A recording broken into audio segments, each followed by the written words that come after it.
For centuries, people have often assumed that the Bible was simply delivered as a single, perfectly unified monolithic novel. Reading it cover to cover with that expectation can be a jarring experience. The tone, style, and historical context shift constantly between chapters. The collection functions as a library, authored by approximately 40 different people.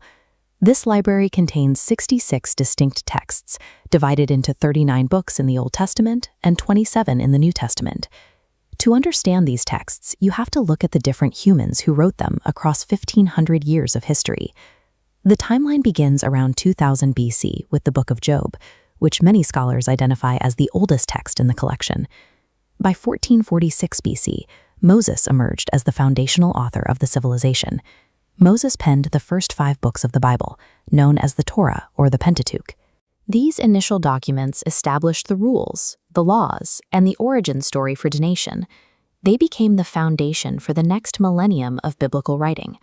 From 1380 to 900 BC, historians like Joshua and Samuel recorded the military and political growth of the nation. The genre shifted when rulers took the pen, changing the records into poetry and philosophy. King David alone contributed 73 distinct psalms. This timeline shows that shift. As the 1400s BC moved toward David's son, King Solomon, in the 900s E, the writing moved from law to poetry. Solomon wrote Proverbs, Ecclesiastes, and the Song of Solomon. As the nation stabilized, the writing evolved from survival laws into explorations of the human condition. By 800 BC, the focus shifted from kings to prophets as the geopolitical climate became turbulent.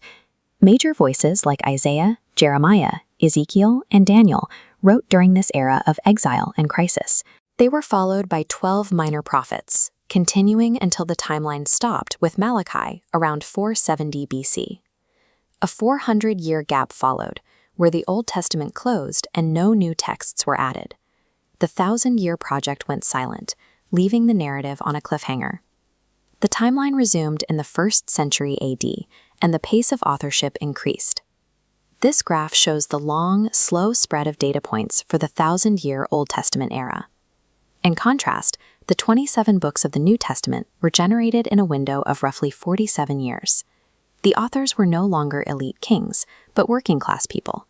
These included Matthew the tax collector, Peter and John the fishermen, and Luke the physician. The Apostle Paul, a traveling scholar, wrote the bulk of the epistles, letters to newly formed communities. This rapid collection of letters decentralized the text, shifting its focus from a national history to a global movement. The timeline reached its final point in 95 AD. The Apostle John was exiled on the island of Patmos when he wrote the final prophetic book, Revelation. This final book brought the collection to 66 pieces, concluding a process that began 15 centuries prior. The Bible is a historical anthology, capturing the voices of monarchs, doctors, outcasts, and scholars. The Bible's legacy is found in how dozens of human voices, separated by 15 centuries, contributed to one interconnected library.